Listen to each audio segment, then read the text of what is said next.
مسلمان چونکہ غفلت کی وجہ سے اسلامی تاریخ سے کم واقف ہیں، اس لیے بہت سارے مسلمانوں کو اسلامی سال کا ہی پتہ نہیں ہوتا کون سا چل رہا ہے۔ انگریزی تاریخ ہمارے اوپر اتنی حاوی ہے، ہمارے روزانہ کے معمولات انگریزی تاریخ سے طے ہوتے ہیں،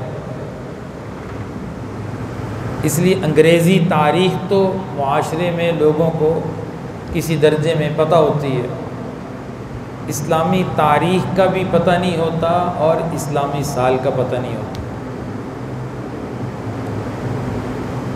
شریعت کے کتنے احکام اسلامی تاریخ سے وابستہ ہیں، اسلامی مہینوں سے وابستہ ہیں، اور اسلامی مہینے ہی اللہ تعالیٰ نے عظمت والے برکتوں والے کتنے بنائے ہیں۔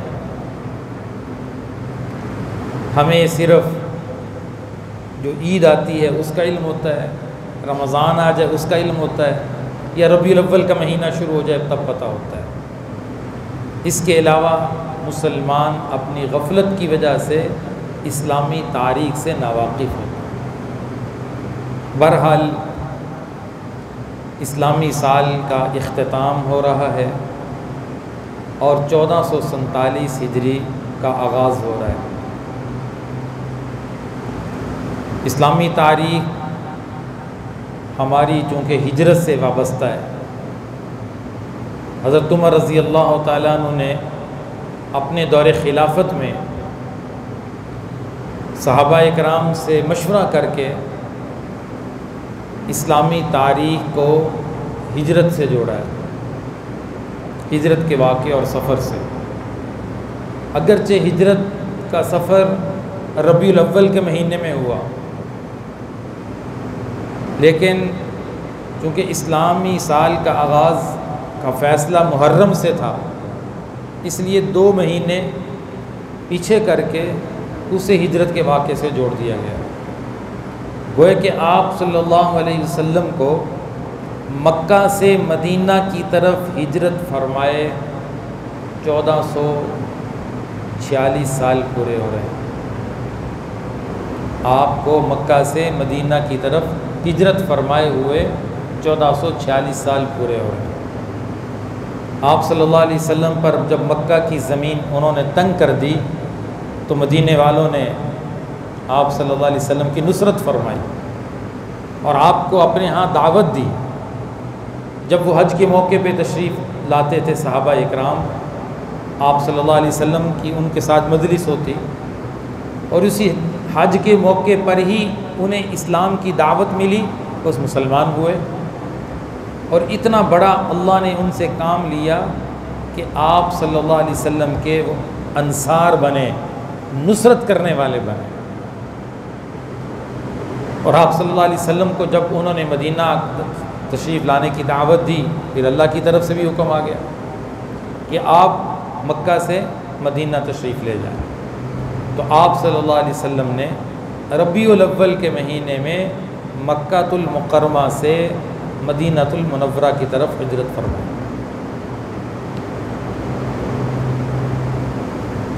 حدیث میں آتا ہے کہ قرب قیامت وقت بڑی تیزی سے گزرے گا، سال گزر جاتا ہے پتہ ہی نہیں چلتا، مہینہ گزر جاتا ہے پتہ ہی نہیں چلتا، مہینے سال مہینوں میں تبدیل ہو جائیں گے، مہینے ہفتوں میں تبدیل ہو جائیں گے تیزی کے اعتبار سے، اور ہفتے دنوں میں تبدیل ہو جائیں گے، اور دن گھنٹوں میں تبدیل ہو جائیں گے۔ ہفتہ شروع ہوتا ہے ختم ہو جاتا ہے۔ تو جس طرح تیزی سے سفر وقت گزر رہا ہے، انسان دن بدن اپنی زندگی کے اختتام کی طرف جا رہا ہے، دن بدن اس کی زندگی ختم ہو رہی ہے۔ جیسے برف والے کے پاس برف ہوتی ہے، روزانہ وہ ختم ہوتی رہتی ہے، اور ایک دن آتا ہے کہ برف بالکل ختم ہو جاتی ہے۔ اسی طرح انسان کی زندگی بھی برف کی طرح پگھل رہی ہے، اور کامیاب ترین دنیا کا وہ انسان ہے جس نے اس وقت کو قیمتی بنایا، اس وقت کی قدر کو پہچانا، اس وقت کی اہمیت دی۔ وقت کو معمولی چیز نہیں ہے۔ ہمارے پاس جتنی نعمتیں ہیں، ان نعمتوں میں بڑی نعمت ہے جو اللہ نے ہمیں وقت اور زندگی عطا فرمائی۔ قرآن کریم میں اللہ پاک ان چیزوں کی قسم اٹھاتے ہیں جس کی اہمیت اللہ کے یہاں بہت زیادہ ہوتی ہے۔ تو قرآن کریم میں ایک مقام پہ نہیں، کئی مقامات پہ اللہ نے وقت کی قسم اٹھائی ہے۔ والعصر، زمانے کی قسم، والفجر، فجر کے وقت کی قسم، والضحیٰ، دوپہر کی قسم، واللیل، رات کی قسم، والنہار، دن کی قسم، واللیل اذا سجا، رات کی قسم۔ تو اللہ یہ زمانے، یہ وقت، صبح، دوپہر، شام کے وقت کی قسم اٹھا کر ایک پیغام دے رہے ہیں کہ وقت بڑی نعمت ہے، وقت بڑی نعمت ہے۔ اور یہ معاشرہ وقت کو بڑی بے دردی سے برباد کر رہا ہے۔ رسول اللہ صلی اللہ علیہ وسلم کا ارشاد ہے، دو نعمتیں ایسی ہیں کہ مسلمان اس میں دھوکے میں پڑے ہوئے ہیں، لوگ دھوکے میں پڑے ہوئے ہیں۔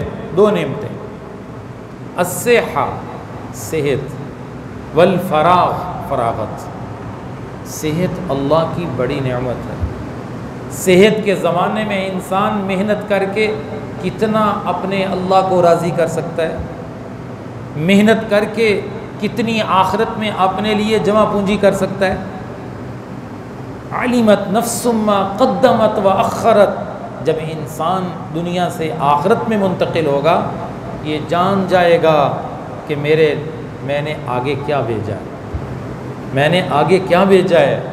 یہ ابھی نظر نہیں آ رہا، آنکھ بند ہوتے ہوئے نظر آئے گا کہ میں نے دنیا میں جو محنت کی، جو وقت کو قیمتی بنایا، وہ سارا وقت جو قیمتی بنا اس کا نتیجہ یہ تھا، اور جس نے وقت کو برباد کیا وہ اس کا نقصان، اس کا خسارہ بھی آنکھوں سے دیکھ لے۔ والعصر، زمانے کی قسم، قرآن کیا کہتا ہے؟ والعصر، زمانے کی قسم، ان الانسان لفی خسر، ساری دنیا کے انسان خسارے میں ہیں، چھوٹے بڑے، کالے گورے، مرد عورت، سب خسارے میں ہیں، سب نقصان میں ہیں۔ کون نقصان میں؟ جو وقت کو ضائع کر رہے ہیں۔ ہاں، چار قسم کے لوگ، یہ قیمتی لوگ ہیں، یہ خسارے میں نہیں ہیں، یہ کامیاب ہیں جس نے ایمان قبول کر لیا۔ الا الذین آمنوا وعملوا الصالحات، ایمان کے تقاضوں پہ نیک عمل کر کے عمل کیا، اور صرف عمل نہیں کیا، اس عمل کی دعوت بھی دی، خود اپنی محنت نہیں کرتا رہا بلکہ اس کے ذمے ہے کہ خود محنت کرے اور اس محنت کا آگے پیغام پہنچائے، آگے دعوت دے۔ وتواصوا بالحق، حق کا پیغام پہنچانا یہ اس کا فرض ہے، اس کے ذمے ہے، اور اس دعوت کے کام میں تکلیف آئے گی، دعوت کے کام میں رکاوٹیں آئیں گی، دعوت کے کام میں پریشانی آئے گی، تو کیا کرنا ہے؟ وتواصوا بالصبر، صبر کرنا ہے، ان تکلیفوں کو برداشت کرنا ہے، آگے بھی صبر کی تلقین کرنی ہے۔ یہ انسان خسارے میں نہیں ہے، یہ انسان کامیاب ہے جس نے اپنے وقت کو قیمتی بنایا۔ ایک ایک لمحہ، ایک ایک منٹ میرا اور آپ کی زندگی کا قیمتی ہے۔ مال ختم ہو جائے، مال برباد ہو جائے، واپس مل سکتا ہے، لیکن وقت چلا جائے واپس نہیں آ سکتا، وقت کی واپسی نہیں ہے۔ حتیٰ اذا جاء احدکم الموت، جب موت آتی ہے تو یہ کیا کہتا ہے؟ فیقول رب لولا اخرتنی الی اجل قریب، مجھے تھوڑی مہلت مل جائے، تھوڑی سی مہلت مل جائے، فَأَصَدَّقَ وَأَكُن مِّنَ الصَّالِحِينَ، میں نیک بنوں۔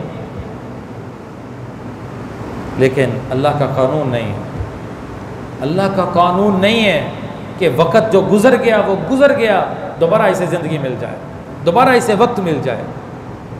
جب وہ وقت اس کا پورا ہو گیا، اس کے بعد اللہ کا اٹل قانون ہے، وہ ضرور چلتا ہے اور چلے گا۔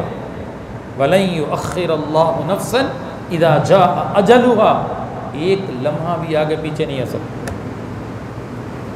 کتنا قیمتی وقت ہے، اور جسے آج کی نوجوان نسل، آج کے مرد، آج کی عورتیں، آج کی نوجوان بچیاں برباد کر رہے ہیں، برباد کر رہے ہیں۔ اللہ کے نبی نے صحیح فرمایا، وقت کی بربادی میں لوگ غفلت میں پڑے ہوئے، صحت ہے، فرصت ہے، فارغ ہیں، آخرت کے لیے بڑا کچھ کر سکتے ہیں، بڑا کچھ کر سکتے ہیں، لیکن نہیں کر رہے۔ آخرت کا یقین کمزور، دنیا کا یقین مضبوط، آخرت کے وعدوں پہ یقین کمزور، اللہ کے وعدوں پہ یقین کمزور، دنیا کے وعدوں پہ یقین مضبوط، مال پہ یقین مضبوط، دنیا میں محنت پہ کامیابی کا یقین 100%، نیک اعمال کے پیچھے ملنے والی کامیابی کا یقین کمزور۔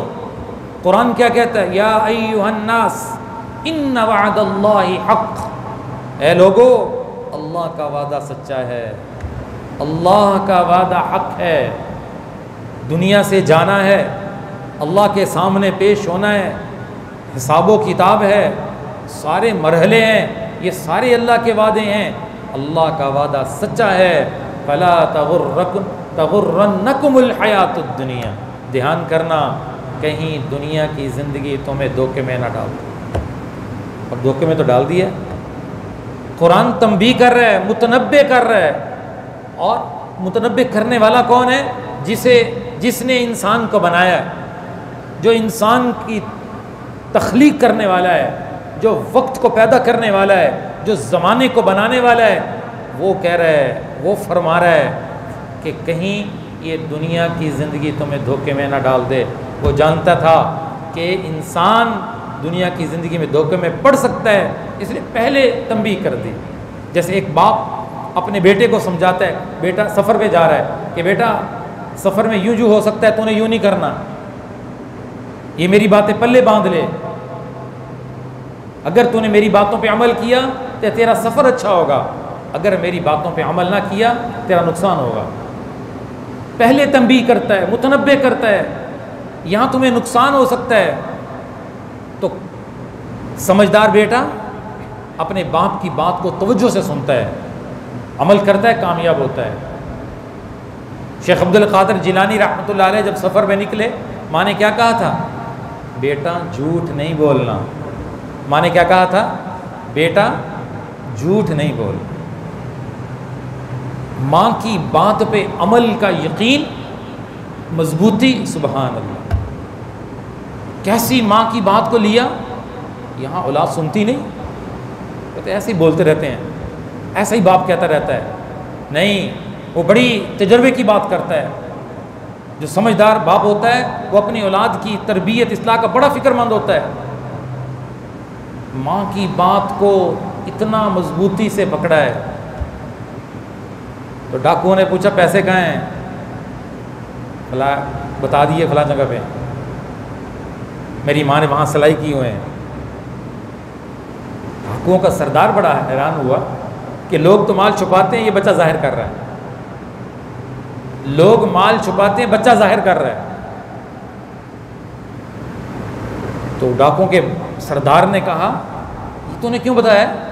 لوگ تو ہم سے مال چھپاتے ہیں۔ اس نے کہا بات یہ ہے، گھر سے جب نکلا تھا ماں نے ایک بات کہی تھی، بیٹا جھوٹ نہیں بولنا، اور یہ معاشرہ خود اپنے بچے کو جھوٹ سکھاتا ہے۔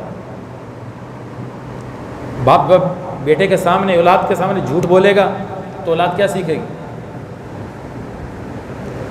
باپ چاہتا ہے میں کچھ نہ کروں، میری اولاد ولی اللہ بن جائے، آپ ہاتھ پہ ہاتھ رکھ کے بیٹھا ہوا ہے، اولاد میری نیک بنے، بڑی عزت ملے، بڑا انہیں معاشرے میں مقام ملے، خود این خیال استو محال استو جنون، یہ خیال ہی ہیں، یہ خیالات ہیں، اس کا کوئی فائدہ نہیں ہے جب تک باپ اپنی اولاد کو عمل کر کے نہیں دکھائے گا۔ عمل کے ذریعے جو اولاد کو پیغام ملتا ہے، دعوت کے ذریعے وہ پیغام نہیں مل سکتا۔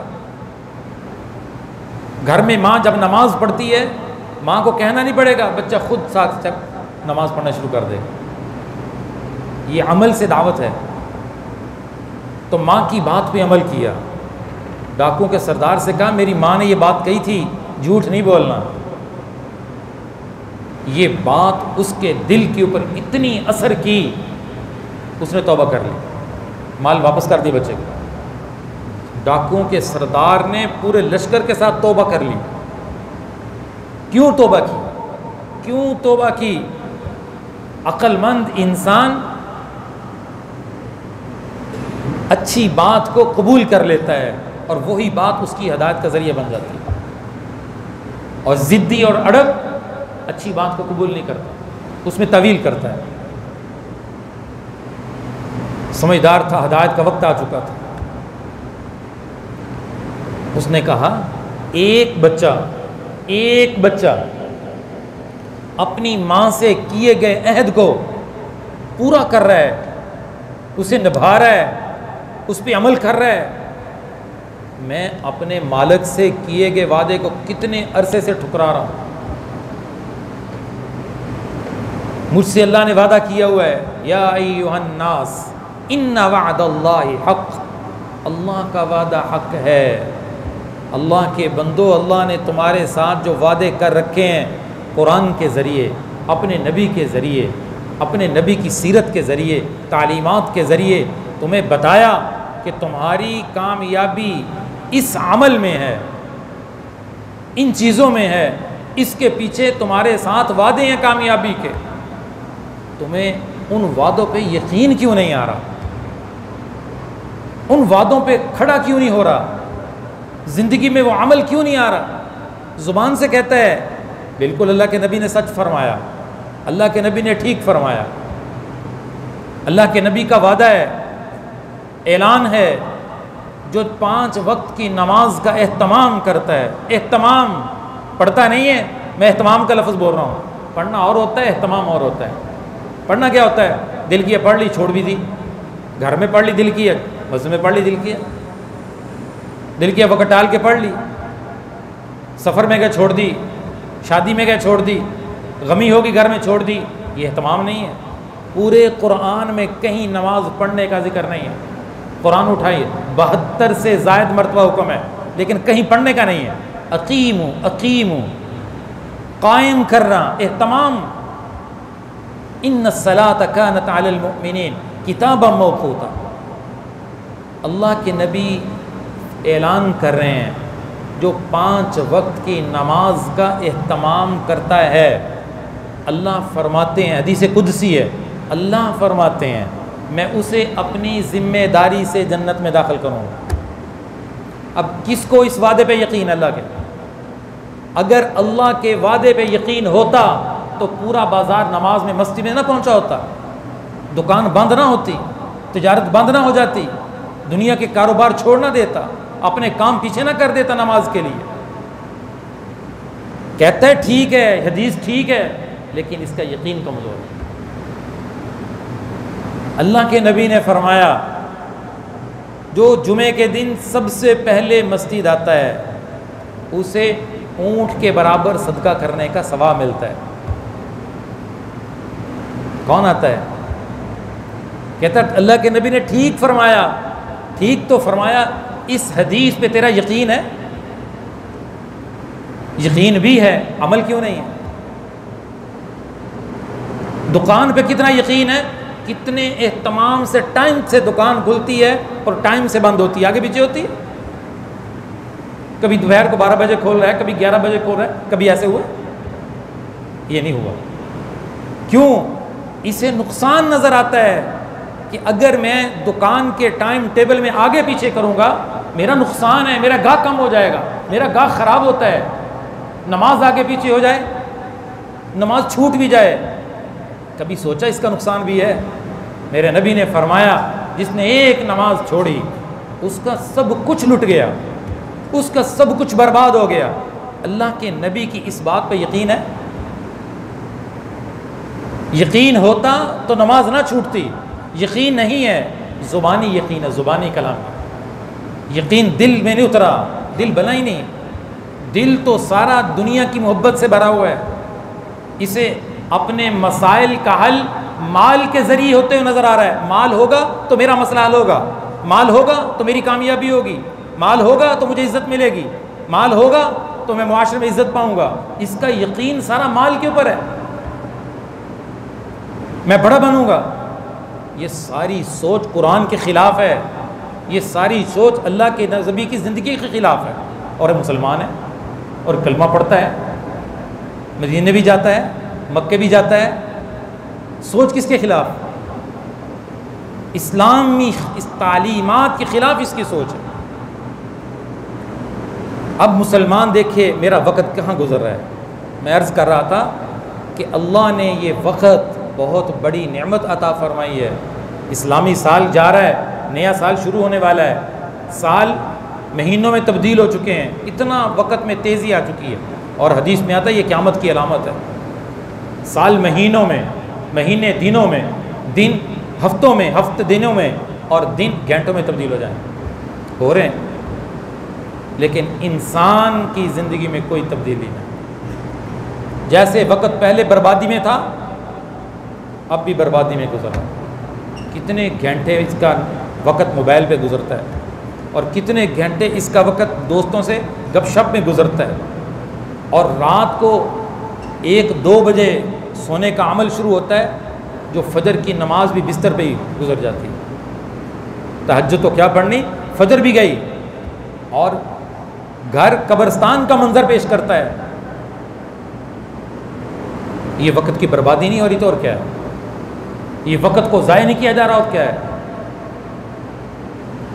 اللہ کے بندو، اللہ کے بندو، اپنے وقت کو قیمتی سمجھو۔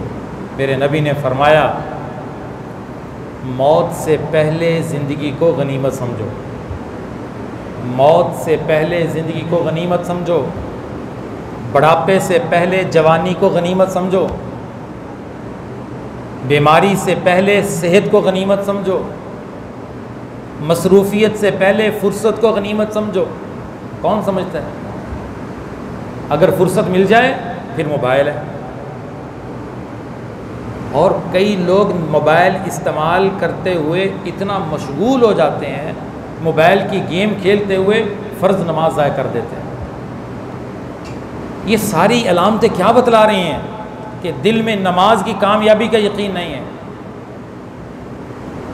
دن مہینے گزر جاتے ہیں، قرآن کھولنا نصیب نہیں ہوتا، ایک تسبیح استغفار کی نصیب نہیں ہوتی۔ انسان ہے، اللہ نے پیدا کیا، کیوں پیدا کیا ہے؟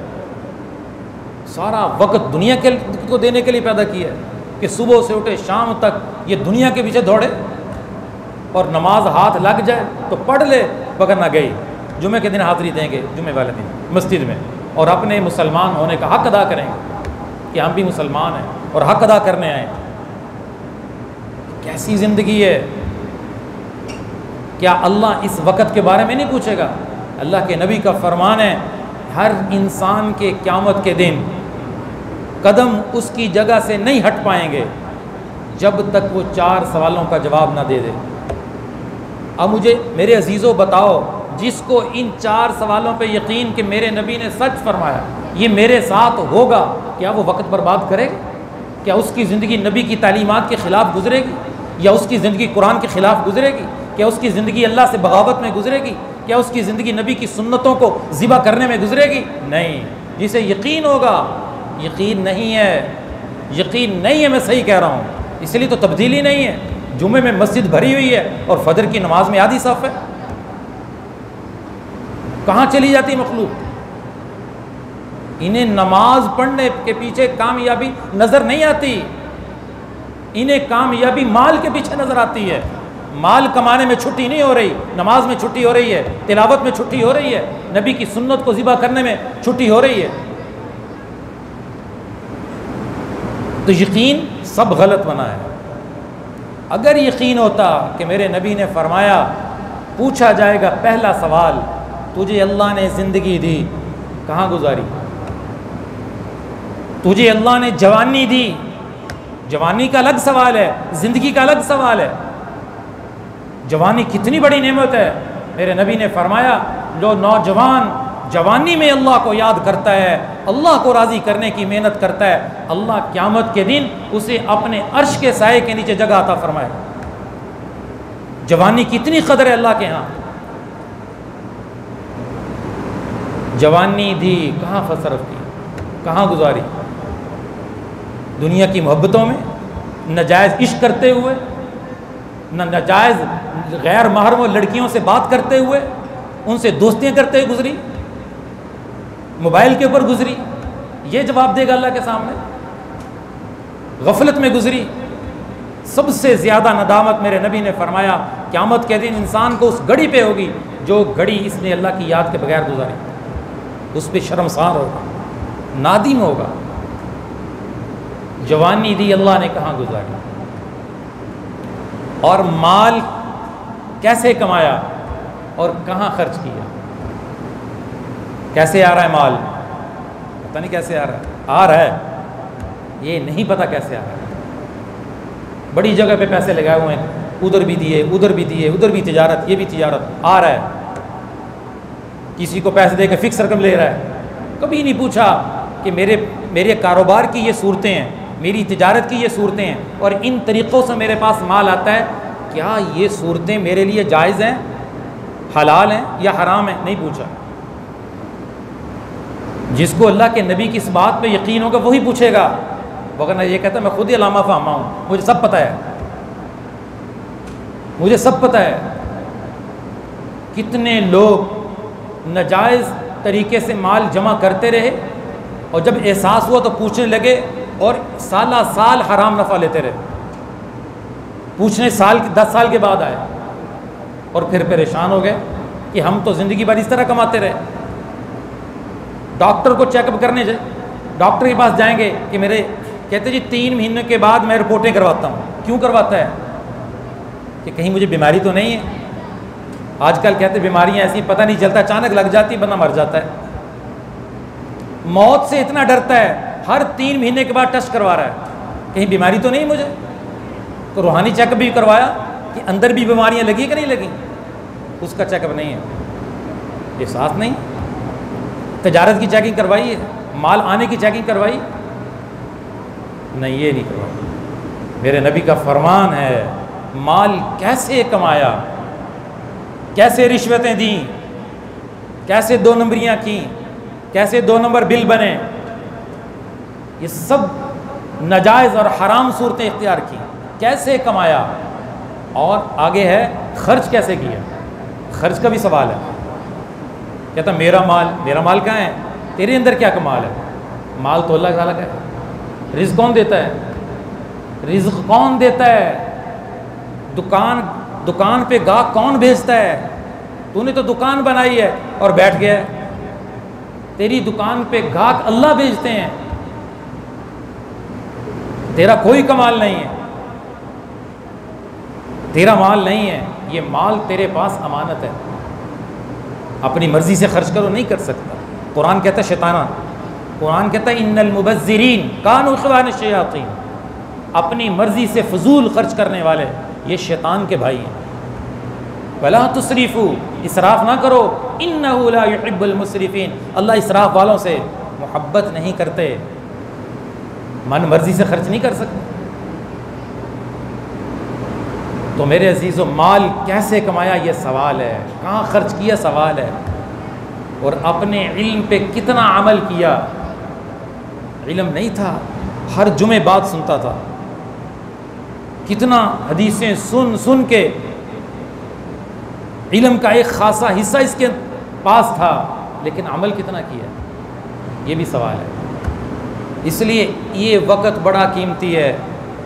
اس وقت کو اہمیت دو، غفلت میں نہ گزارو، اسے قیمتی بناؤ. یہ وقت اللہ کو راضی کرنے میں گزرے، اللہ کے نبی کی سنتوں پر عمل کرنے میں گزرے، یہ انسان کامیاب ہے. فمن زحزح عن النار وادخل الجنۃ فقد فاز. جو جہنم سے بچا لیا گیا، جنت میں داخل کر دیا گیا، یہ کامیاب ہے. ذالک الفوز الکبیر. سب سے بڑی کامیابی یہ ہے، سب سے بڑی کامیابی ہے. وہ اعمال کرو جو ہمیں جنت میں لے جائیں، وہ اعمال کرو جو ہمیں جہنم سے بچا لیں. یہ ہے دنیا کا کامیاب ترین انسان. آج سوچ غلط ہے. سوچ کیا ہے؟ اچھی گاڑی، اچھا مکان، اچھا کاروبار، مال دولت، یہ کامیابی کی نشانی ہے. یہ کس کی سوچ ہے؟ یہ مسلمان کی سوچ ہے، جبکہ یہ مسلمان کی سوچ نہیں ہونی چاہیے. ہماری کامیابی کی جو سوچ نظریہ قرآن دیتا ہے، اس کی سوچ بھی قرآن کے مطابق ہونی چاہیے. یہ سوچ غیر مسلموں کی ہے، مسلمان کی یہ سوچ نہیں. اللہ تعالی ہمیں اس وقت کو برباد کرنے سے بچائے. مسلمان نیت اور عزم کرے کہ موبائل پہ وقت برباد نہیں کروں گا، اتنی دیر بیٹھ کے تسبیح کر لوں گا، معمولات پورے کروں گا، تلاوت کروں گا. یقین کرے کتنے لوگ بتا رہے ہیں کہ جو پہلے ہم تلاوت کرتے تھے، تسبیح کرتے تھے، اب وہ سارا وقت موبائل پہ گزرا ہے. سارا کچھ دیکھ لیں گے پھر بھی موبائل لے کے بیٹھو، ایسے ہی بیٹھے دیکھ لیں. اللہ تعالیٰ اس قوم کے حال پہ اوپر رحم فرماتے ہوئے انہیں وقت کی قدر کرنے کی توفیق نصیب فرمائے. وآخر دعوانا الحمد للہ.